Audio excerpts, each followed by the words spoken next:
Listo, ahora sí, chicos, vamos a empezar la clase de didáctica el día de hoy. Bien, ¿qué hemos visto de didáctica?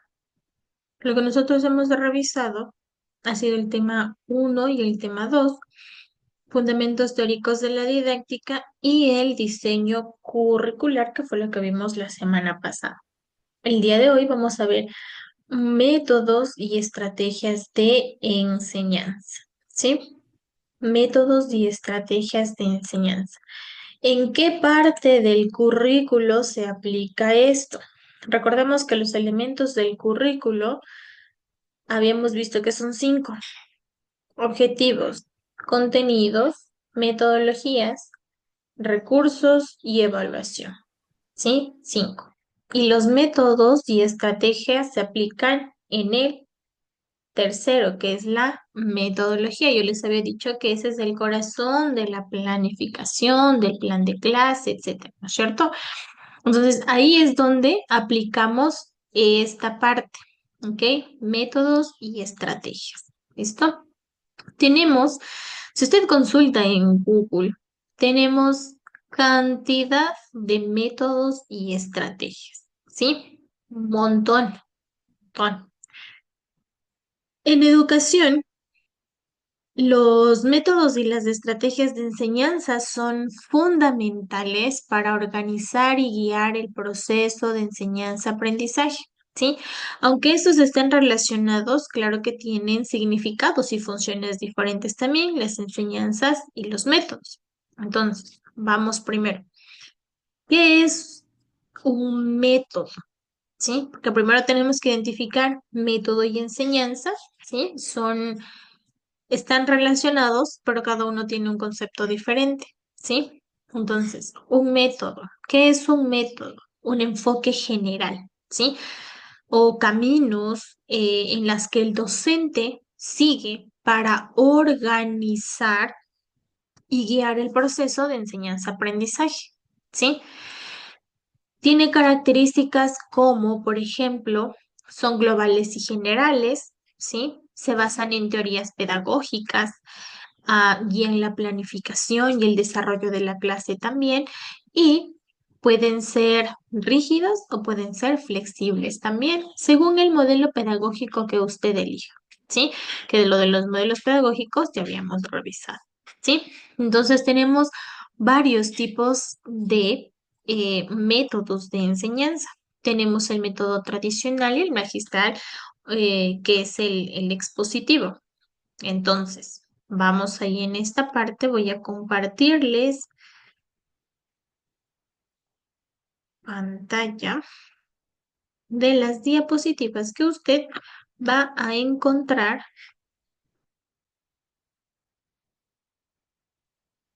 Muy bien,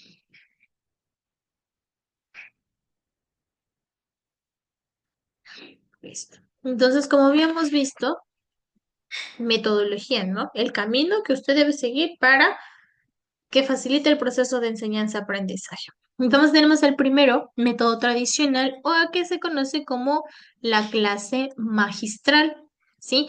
En la que usted, ¿qué hace? El docente es el centro del proceso, es decir, el docente tiene un rol activo y transmite el conocimiento, lo que yo estoy haciendo en este momento, ¿sí? Mi rol, transmito conocimientos y soy el centro del proceso, ¿ok? ¿Qué más? El estudiante simplemente escucha, ¿sí? Memoriza y repite, ¿ok? Tiene un rol pasivo. Entonces, en el método tradicional, el docente tiene un rol activo y el estudiante tiene un rol pasivo, ¿ok? Se usa con frecuencias, ¿sí? Esto en conferencias, en clases magistrales, etcétera, en donde simplemente se da una exposición de lo que se está queriendo transmitir, ¿ok? Ejemplo, lo que estoy haciendo ahorita, ¿no? Les estoy explicando sobre los métodos de enseñanza y lo que usted está haciendo es, en muchos de los casos, toma apuntes o simplemente presta atención, ¿sí? No hay nada más, ¿ok? Ese es el método tradicional y que comúnmente ese es el que se utiliza, que no debería ser así, porque se pide que los estudiantes tengan una participación activa dentro de las clases. ¿sí? Es decir, que usted opine, que usted aporte, que usted participe, que usted diga, que si yo le pregunto algo, usted responda. Se pide eso, ¿ok? Pero, bueno, pues no siempre es así, ¿ok? Tenemos otro método, ¿sí? Que es el inductivo. Este método también, no, bueno, este no es muy utilizado, este y el siguiente que les voy a mencionar, en la que se parte de ejemplos y casos concretos para llegar a un concepto general. ¿Sí? Se fomenta la observación, la comparación, la generalización.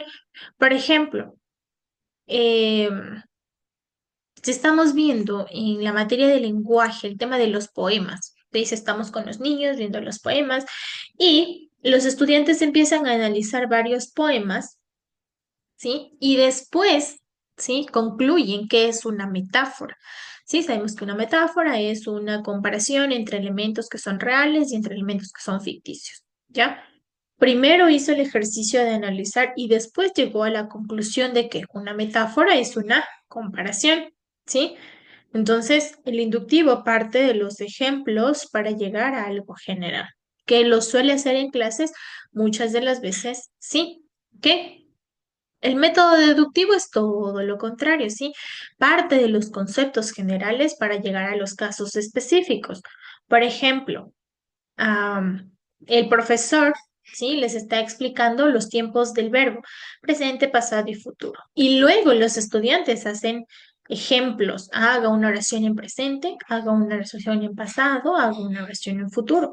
Entonces son dos métodos que se suelen utilizar. Por lo general se utiliza primero el deductivo, es decir, damos la clase y el estudiante hace el ejercicio, ¿no es cierto? Hace la actividad, etcétera. Entonces, parte de esa situación. ¿Ok? Hay otro aprendizaje, que es el que estamos viendo aquí en pantalla, el aprendizaje colaborativo, donde todos participan, donde todos fomentan la participación y el intercambio de las ideas. También, como su nombre lo dice, es colaborativo, trabajan en conjunto, trabajan en grupo, unos con otros, ¿sí? Y el aprendizaje basado en proyectos, que es el más importante y el que pide el Ministerio de Educación que se aplique. ¿Sí? ¿Qué significa esto? Obviamente el aprendizaje se organiza en torno a proyectos, ¿sí? Por ejemplo, yo qué sé, diseñar un plan de negocio para la materia de emprendimiento, ¿sí?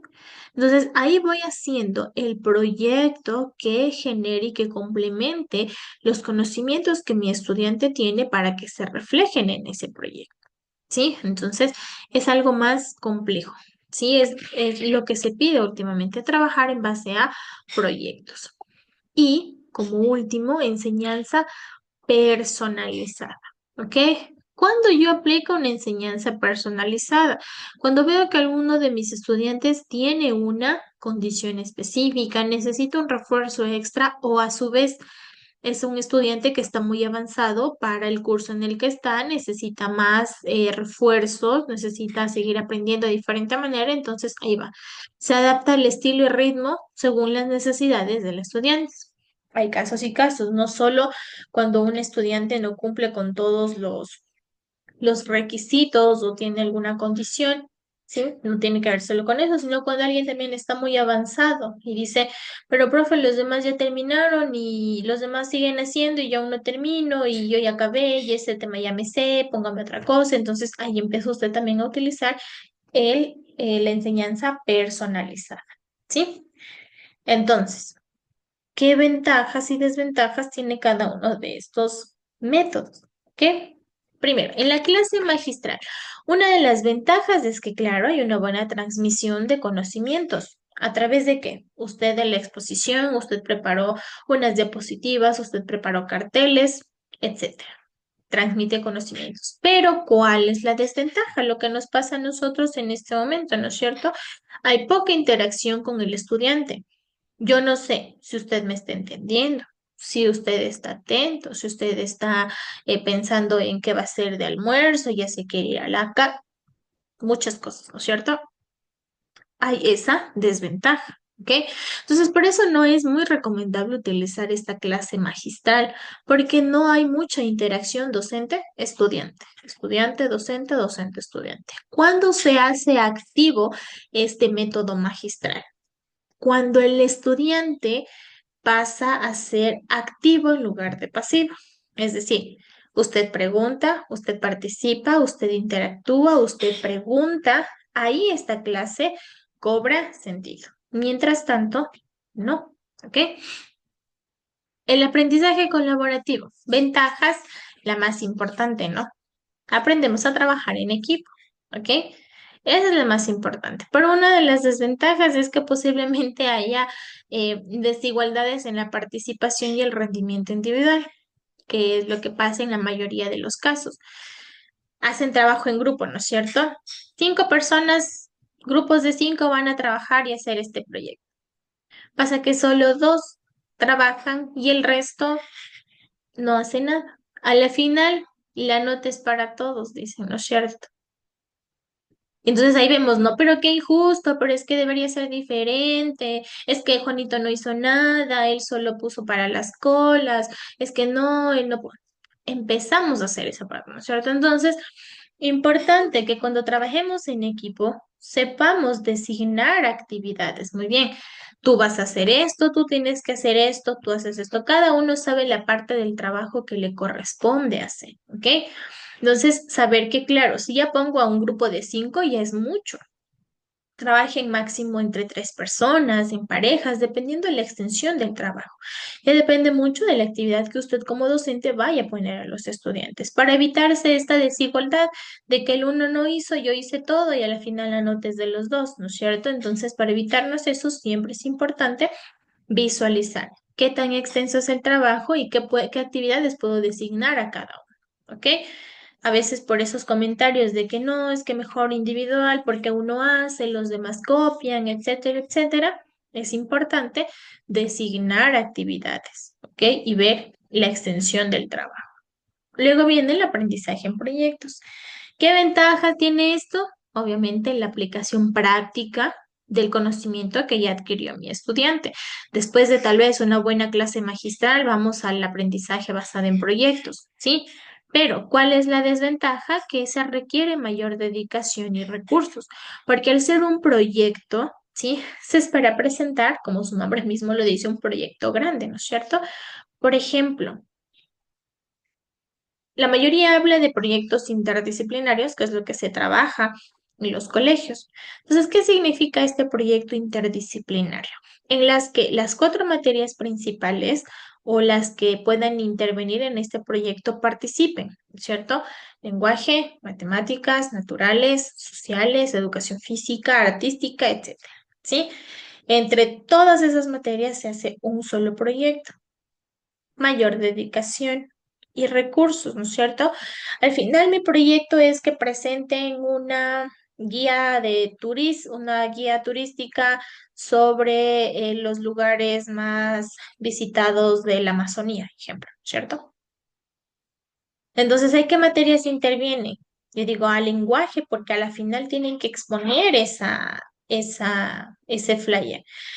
Naturales porque vamos a hablar de la flora y de la fauna, sociales porque vamos a hablar de la ubicación donde están estos lugares turísticos, matemáticas porque vamos a calcular la distancia de un lugar a otro, ¿sí? Artística porque vamos a hacer un flyer grande en donde pongamos las los lugares turísticos, ¿sí? Educación física, porque vamos a hacer un baile sobre estos lugares turísticos importantes. Entonces, mire, voy complementando cada una de las áreas para hacer un proyecto grande. Demanda más tiempo, ¿sí?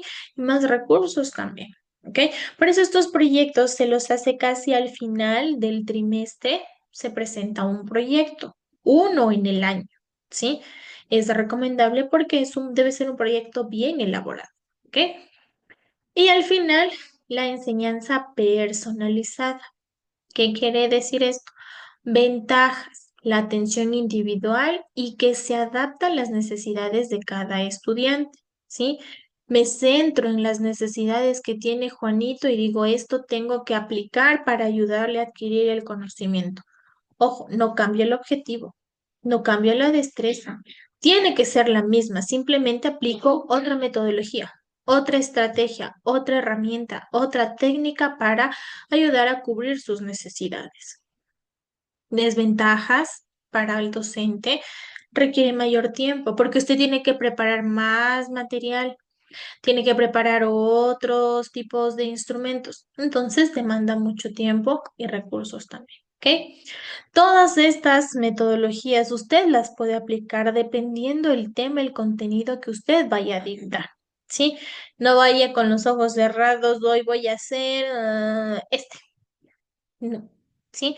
Prepare, planifique. Eso es lo importante. ¿Ok? Entonces vienen estas tendencias actuales que usted puede implementar en su metodología. Flipped Classroom es una clase invertida, ¿sí? Los estudiantes adquieren el conocimiento en casa a través de materiales audiovisuales y en clase realizan las actividades prácticas, ¿sí? Entonces, vamos a poner en el ejemplo más claro. ¿Qué es lo que hace? Usted dice, bueno chicos, para la siguiente semana vamos a ver sobre la clasificación del reino animal, me invento, ¿cierto? Usted observe, usted como docente les da los videos para que revisen el material, les da hojas para que lean, etcétera. La siguiente clase, ¿qué es lo que hace? Únicamente aplica la actividad. ¿Sí? Ah, vamos a dibujar los animales más salvajes, vamos a dibujar o vamos a hacer ya solo lo práctico, porque usted ya dio la clase, ya mostró la clase a los estudiantes. Entonces, qué valor está incentivando a sus estudiantes en ese aspecto? La responsabilidad, ¿sí? De que el estudiante lea el material, vea el material y lo ponga en práctica en la clase, ¿sí? Entonces, miren, ahí vamos incluyendo también los valores éticos que necesitamos. El segundo es la gamificación.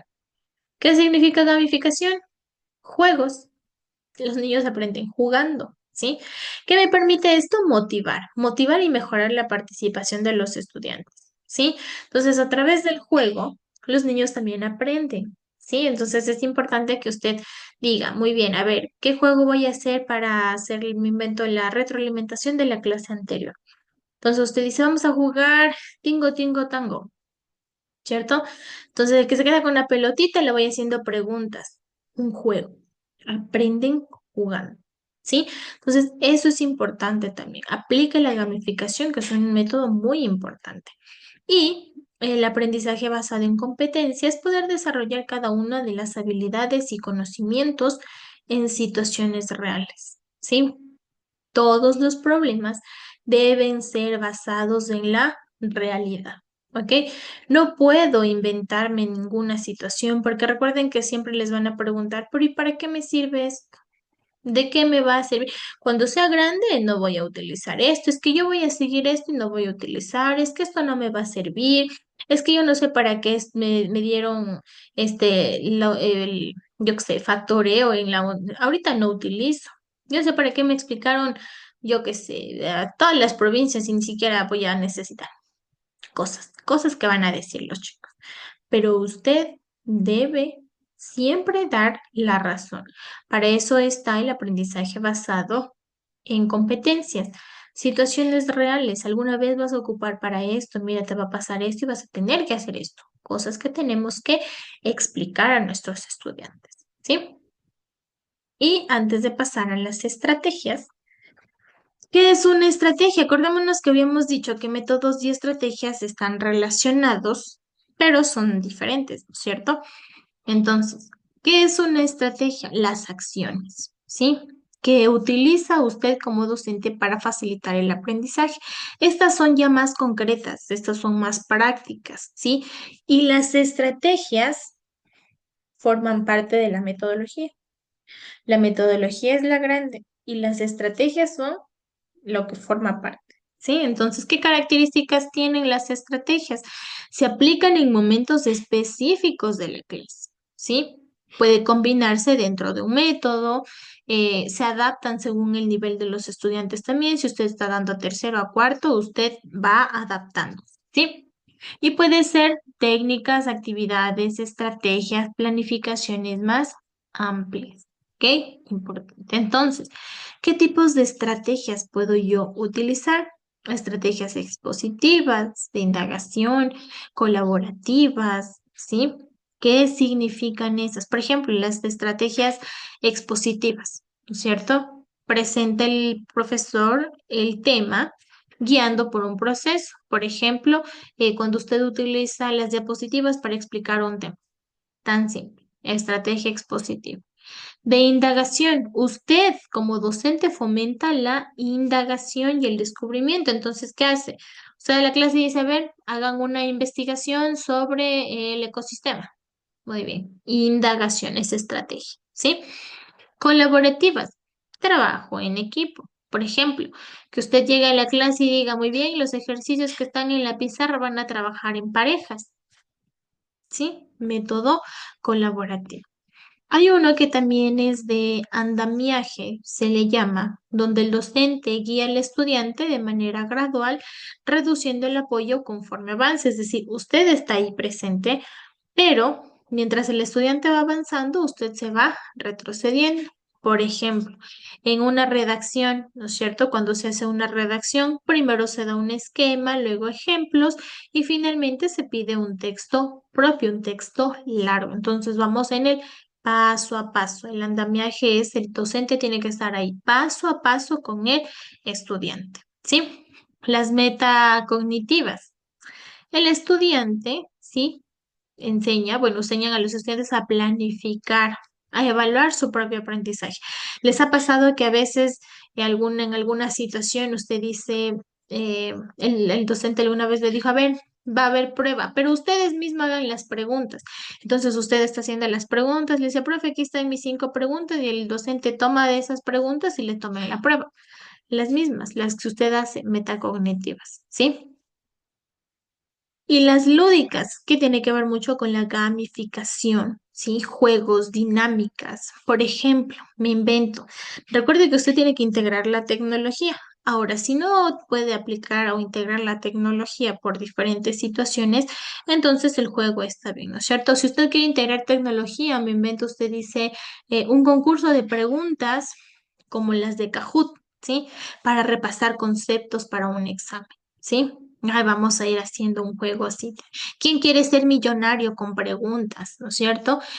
Va incluyendo la gamificación en las clases, ¿sí?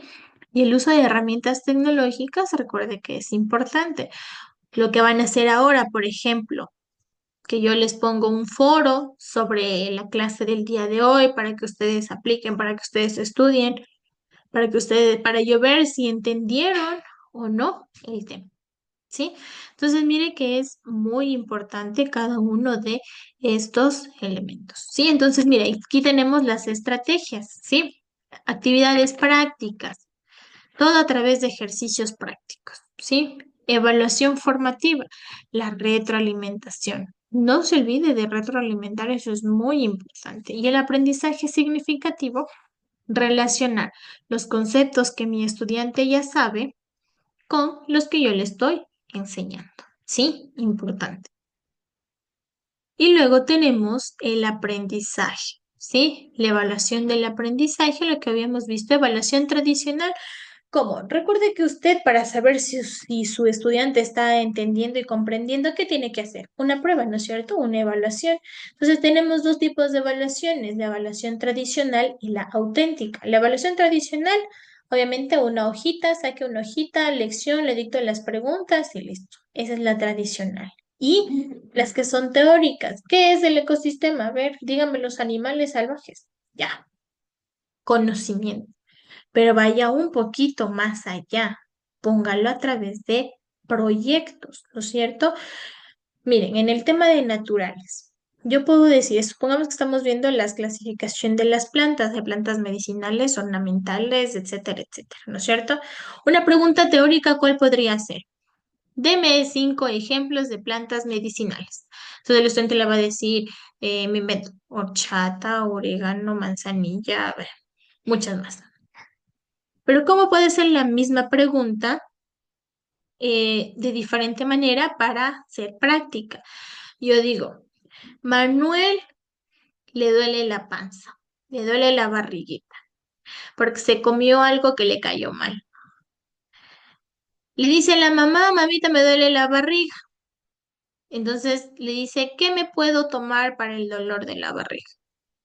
Entonces la pregunta es, ¿qué, qué infusión, qué té se puede tomar Manuel para que le quite el dolor de la panza? Entonces, ¿qué va a decir el estudiante? Ah, yo me acuerdo que la profe dijo que tal vez la manzanilla, tal vez el orégano sirve para que le baje el dolor. Ah, ya ve que la misma pregunta puede cambiar, puede ser diferente, ¿sí? Entonces, ahí vamos aplicando a hechos reales que suceden en la vida, ¿sí?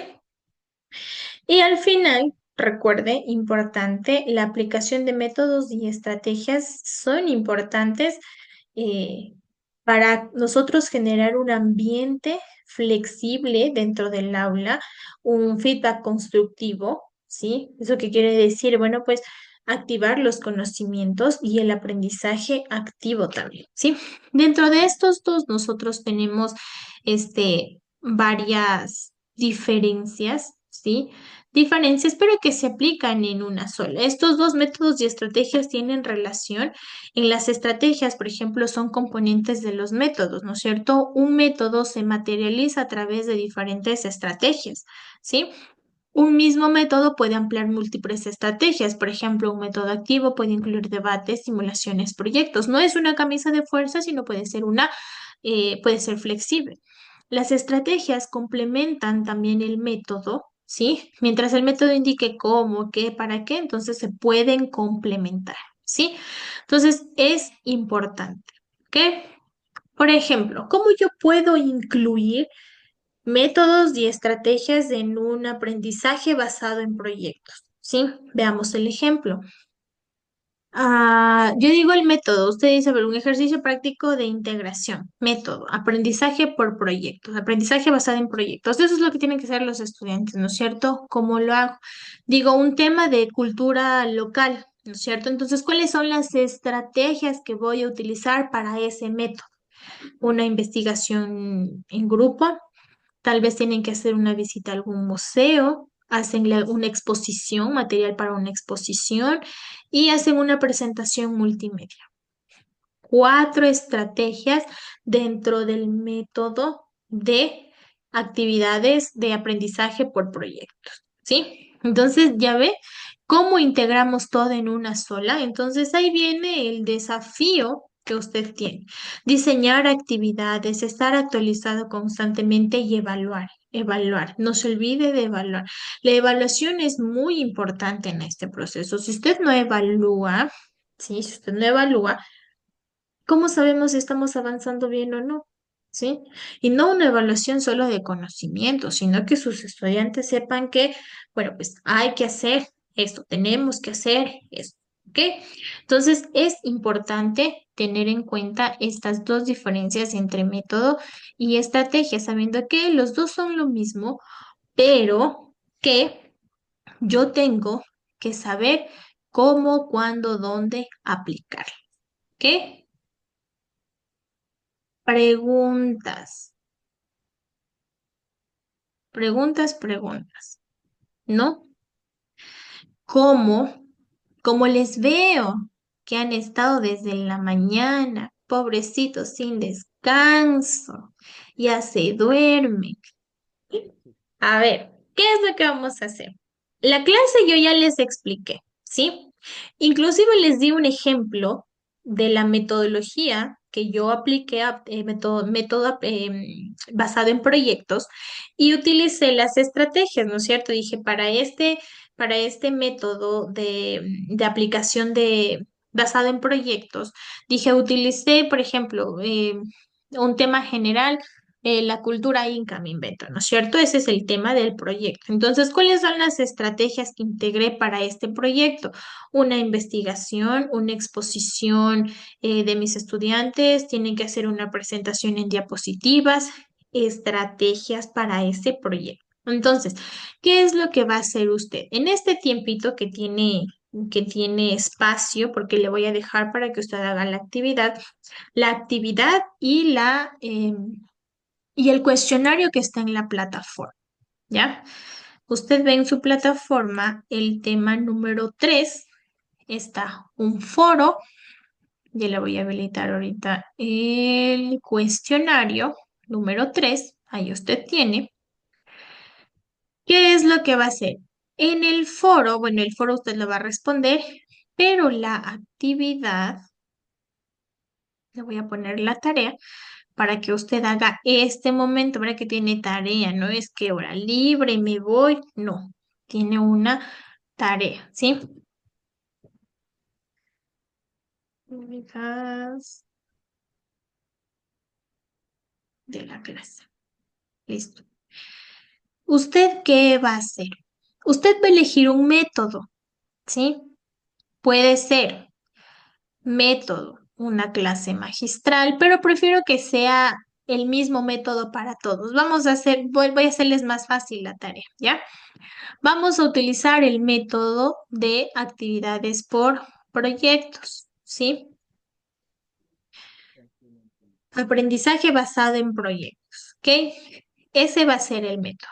Usted va a elegir el nombre de un proyecto, el que usted quiera. Por ejemplo, usted dice provincias del Ecuador, flora y fauna de la Amazonía.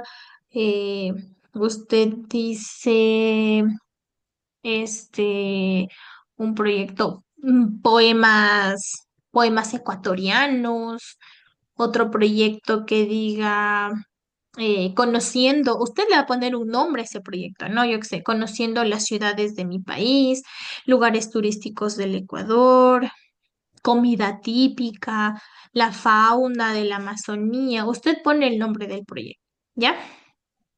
Y abajo me va a escribir las estrategias que va a utilizar para realizar ese proyecto, ¿sí? Solo va a enumerar las estrategias. Por ejemplo, usted dice, vamos a hacer si hablamos, yo digo, vamos a hablar sobre la fauna de la Amazonía, y así se llama el proyecto, fauna de la Amazonía. Entonces, ¿qué estrategias voy a utilizar para ese proyecto? Yo digo, vamos a hacer visitas a los zoológicos de la Amazonía o vamos a hacer visitas yo qué sé, o vamos a ver videos interactivos para conocer la fauna de la Amazonía, ¿ya? ¿Qué más vamos a hacer? Un video en donde describan cuáles son los animales de la Amazonía. Vamos a ver un documental para revisar la importancia de los animales. También vamos a hacer un flyer, una hojita informativa, ¿sí? En donde se especifique las estrategias, o los animales, ¿ya? Usted va a generar esas estrategias. Usted va a enumerar 4, solo 4, ¿ya? 4 estrategias. ¿Listo? ¿Sí estamos claros? Sí, profe. Muy bien, eso sí me gusta, chévere, ahora sí me entendieron. Muy bien, entonces, tan cortito, usted lo va a hacer en Word, usted le va a hacer en un cuaderno, como usted quiere, ¿ya? Como usted desee, ¿ya? Toma fotito y sube a la plataforma, ¿ya? Ahí va a estar especificado y va a estar la tarea que ya le estoy poniendo en este momento para que usted pueda subir la actividad, ¿ya? Entonces voy a poner realizar un ejemplo nomás, un ejemplo sobre el método aprendizaje basado en proyectos.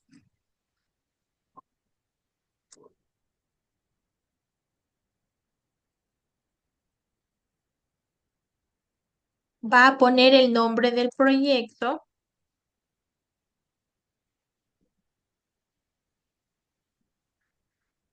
y especifique 4 estrategias. que puede aplicar en ese proyecto. ¿Listo? Nada más. Esa actividad más el, más el cuestionario que está en la plataforma y esas son sus notas para esta semana. ¿Listo? Voy a